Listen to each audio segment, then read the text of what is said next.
చూడండి, beetroot carrot వడియాలండి.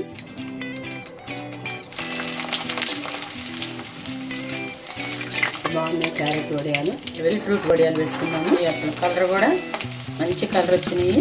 ఒకసారైనా try చేయండి. ఈ పద్ధతిలో కూడా బాగుంటాయండి. పుట్లూరు వంట స్వాగతం అండి. క్యారెట్ వడియాలు ఎలా పట్టుకోవాలి చూపిస్తాను. ఇడ్లీ 125 తీసుకున్నానండి. నైట్ నానబోసి పడుకోవాలండి. 2 పోసుకోవాలన్నమాట. వాటర్ నానిపోయినాయండి. కడిగి ఆరబోసానండి. ఈ రేషన్ బియ్యం వాడాలి మనం. దీనికి 275 గ్రామ్స్ తీసుకున్నాను బియ్యం. ఇలా మిక్సీ వేసుకోవాలండి. పిండి బియ్యానికి సపరేట్ వాటర్ అండి. అలాగే బియ్యం పిండికి కూడా సపరేట్ వాటర్ అనమాట. సగ్గు బియ్యానికి మాత్రం 1కి 6 పోసుకోవాలండి. మనం ఆల్రెడీ 2 రాత్రి పోసి నానబెట్టాం కదా, ఇంకొక 4 పోసుకుంటే సరిపోతుంది. 4, 5 పిండికి కూడా మనము ఈ సగ్గు బియ్యంలో వాటర్ పోసేసుకోవాలన్నమాట. 1కి 6 పోసేసుకుంటే సరిపోతుంది. 3 పోసానండి. ఇంకొక 3 పోసి మనం కలిపేసుకుందాం. మొత్తం 3 వేసుకున్నాం అన్నమాట బియ్యము. ఇది క్యారెట్ వడియాలకండి. ఎప్పుడైనానండి వడియాలు పట్టేటప్పుడు పెద్ద గిన్నెలో పోసుకోవాలండి, లేదంటే పొంగిపోతాయి. ఈ కుక్కర్లో పోసి వండుతున్నాను. పెట్టుకున్నామండి పొయ్యి మీద. 3 క్యారెట్లు తీసుకుంటున్నానండి. సన్నగా ఇవి ఉడికేటప్పుడే వేసుకోవాలి. సగ్గుబియ్యం ఉడుకుతున్నప్పుడు వేసేసుకుంటే వాటితో పాటు ఇది కూడా ఉడికిపోతుంది అనమాట. వేసుకుందాము. మధ్య మధ్యలో కలిగి పెడుతూ ఉండాలండి, లేదంటే అడుగంటిపోతుంది. ఇన్ని పచ్చిమిరపకాయలు వేసుకోవాలి. 1 స్పూన్ కల్లుప్పు వేసి వేసుకుందామండి మిక్సీ. వడియాల్లో మనకి ఇది వేస్తున్నాను 1.5 స్పూను. ఇలా పచ్చిగా వేసుకోవాలండి. బాగుంది పిండి. ఆ పిండి ఇట్లా వాటర్ కలిపి ఉంచాం కదా, ఇది పోసేసుకుందాము. తిప్పుకుంటూ పోయాలండి, లేకపోతే ఉండలు కట్టేస్తుంది. పిండి పోసిన తర్వాత పూర్తిగా కలిగి పెడుతూనే ఉండాలండి. హైలో మాత్రం పెట్టకూడదు, మీడియము. బాగా ఉడకాలండి. ఉడకపోతే కనుక మీకు విరిగిపోతాయి అన్నమాట వడియాలు ఎప్పుడైనా సరే. ఉడికిపోయిందండి. ఇవి వేసేద్దాము. పచ్చిమిరపకాయను, అల్లము. బియ్యానికి ఆరోగ్యం, పిల్లలకు కూడా చాలా మంచిది అన్నమాట. వేయించి పెట్టినా కూడా. నిమ్మరసం పోస్తున్నాను. సరిపోయినాయి ఉప్పు, కారం అన్ని. కొంచెం నిమ్మరసం పోస్తున్నానండి, 1 అర స్పూను. జిగురుగా ఉండాలండి. ఇలా పట్టుకుంటే ఉడికిపోయిందండి. 1.5 స్పూన్ వేస్తానండి జీలకర్ర. ఇలా రావాలి కన్సిస్టెన్సీ. బీట్రూట్ వడియాలకండి. రాత్రి మనం దీంట్లో సగ్గుబియ్యం పోసుకున్నాం కదా, పెట్టాము రాత్రి. 1కి 2 పోసి సగ్గుబియ్యం ఇవి పోసేసుకుందాము. 6 పోసుకోవాలండి. 2 పోసుకున్నాం ఆల్రెడీ. ఇంకొక 4 పోసుకుంటే సరిపోతుంది ఉడకటానికి. 3, 4 అండి. మీడియంలో పెట్టుకుందాము. దగ్గరుండి తిప్పుతూ ఉండాలి, మధ్య మధ్యలో తిప్పాలన్నమాట. తీసుకునండి, పీల్ చేసుకుని ఇంత బీట్రూట్స్ ఇవి మనం తురుముకోవాలన్నమాట. పెద్ద వైపు తురుముకోవాలండి, మరీ చిన్న వైపు కాకుండా. ఇలా మొత్తం కూడా తురుముకోవాలి, తెలుపుకోవాలి. బియ్యం 2 అండి. పోసుకోవాలన్నమాట వాటరు. పిండి మొత్తం దీంట్లో వేసేసుకుందాము. వాటరు మనం పిండికి కూడా 6 పోసుకోవాలన్నమాట. దీంట్లో తీసుకున్నాం మనం బియ్యము. దీంట్లో 3 పోసి కలుపుకోవాలండి. మిగతా 3 మనం సగ్గుబియ్యంలో పోసేసుకోవాలి వాటరు. ఇలా 3 పెట్టి ఈ పిండి కలుపుకుందాము.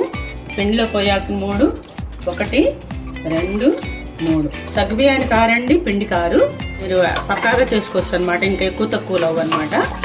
మనం సగ్గుబియ్యం ఉడికేటప్పుడే వేసేసుకోవాలి. సగ్గుబియ్యం ఉడికిపోయినాయండి. పిండి నానబెట్టుకున్నాం కదా, ఇది కొంచెం మనం పోసేటప్పుడు తిప్పుకుంటూ అయితే గడ్డగట్టుకుపోతుంది. సిమ్లో పెట్టి తిప్పుకోవాలండి, హైలో పెట్టి తిప్పకూడదు. వేసుకుని పోసేసుకుంటాం.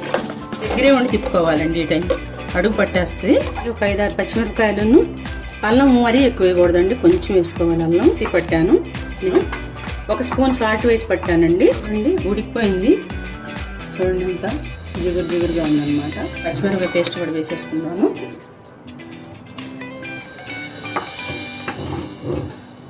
సంవత్సరం పాటు నిల్వ ఉంటాయండి, ఏమి పాడవు. మధ్యలో ఒకసారి 2 సార్లు ఎండలో పెట్టుకుంటూ ఉండాలన్నమాట. ఒక 15 మినిట్స్ 20 మినిట్స్ దాకా ఉడకనివ్వాలండి. 1 స్పూన్ జీలకర్ర వేస్తున్నాను. మనకి ఎండిపోయిన తర్వాత ఉప్పుగా అయిపోతాయి, ఎక్కువ ఉప్పు వేసుకోకూడదు. ఉప్పు చూద్దాము. చూడండి, స్టవ్ ఆఫ్ చేసేసుకుందాము. క్లాత్ మీద పెట్టేసుకుందాము. మీరు నీడలో అయినా పెట్టుకోవచ్చు అండి, టేబుల్ మీద. ఒక 2 రోజులు ఆరిపోతాయి ప్యాన్ వేసుకుంటే. నాకైతే ఎండ వస్తుందండి. 1/2 స్పూన్ వేస్తున్నాను. కల్లుప్పు వేసానండి. మరీ ఎక్కువ వేసేస్తే మళ్ళీ తీయటం కష్టం కదా. ఆరిపోయిన తర్వాత స్పూన్తో కానీ మనం చేత్తో కానీ పెట్టేసుకోవచ్చు. క్యారెట్ వడియాలండి. ఈ వడియాలు పట్టుకోవటం మీ వీలుని బట్టి మీరు చేత్తో అయినా పట్టుకోవచ్చండి. ఆరిపోయిన తర్వాత చాలా ఈజీ అన్నమాట. చిన్నపిల్లలు కూడా పెట్టారు. పిల్లలు పెద్దవాళ్ళు అందరూ కూడా ఇష్టంగా తింటారండి. విటమిన్స్ చాలా ఉంటాయి క్యారెట్లో. మనం ఉప్పు సరిపోని వేసుకోవాలి. కారం ఉప్పు మీ టేస్ట్కి తగ్గట్టుగా ఉప్పు కారం వేసుకోండి. చక్కగా ఆరిపోతాయి వడియాలండి. హెల్త్కి చాలా చాలా మంచిదన్నమాట క్యారెట్ వడియాలు. సంవత్సరం అంతా కూడా నిల్వ ఉంటాయి. ఇలా పోసుకోవటమేనమాట క్లాత్ మీద. ప్లాస్టిక్ కవర్ల కన్నా కూడా ఒక క్లాత్ మీద పోసుకుంటే మంచిదండి. మీకు ఎండ ఉంటే ఎండలో పెట్టుకోవచ్చండి. మీకు ఎండ అవకాశం లేకపోతే ఒక టేబుల్ మీద క్లాత్ వేసి పెట్టేసుకుంటే 2 డేస్లో ఆరిపోతాయండి. ఫ్యాన్ బాగా ఫుల్ స్పీడ్గా పెట్టుకోవాలి. వడియాలండి మధ్య మధ్యలో ఎండలో పెట్టుకోవాలన్నమాట. చేత్తో కూడా పెట్టుకోవచ్చండి. చేత్తో ఇంకా ఈజీ అన్నమాట. స్పూన్తో అయినా పెట్టుకోవచ్చు, చేత్తో అయినా పెట్టుకోవచ్చు. ఇలా ఎండలో పట్టుకోవాలండి. క్యారెట్ వడియాలండి. ఇవి బీట్రూట్ అన్నమాట. చాలా టేస్టీగా ఉంటాయండి. మీరందరూ కూడా ఒకసారి ట్రై చేద్దరు. కానీ చూడండి, బీట్రూట్ క్యారెట్ వడియాలండి.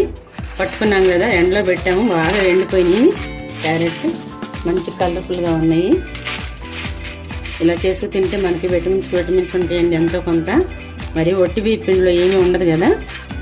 ఆయిల్ కాగిందండి. ముందుగా క్యారెట్ వడియాలు వేసుకున్నాము.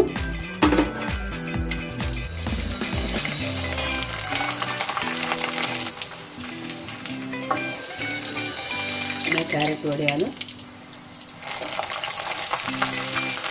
బాగా ఆరితేనే బాగా వేగుతాయండి, లేదంటే వేగం అన్నమాట. బీట్రూట్ వడియాలు వేసుకున్నాము.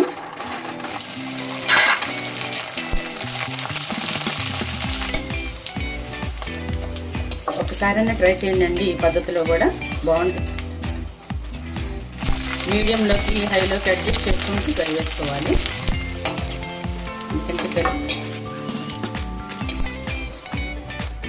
క్యారెట్ బీట్రూట్ వడియాలు రెడీ అండి. చూడండి ఎంత చక్కగా బాగా వేగినాయి. బీట్రూట్ వడియాలు కూడా చూడండి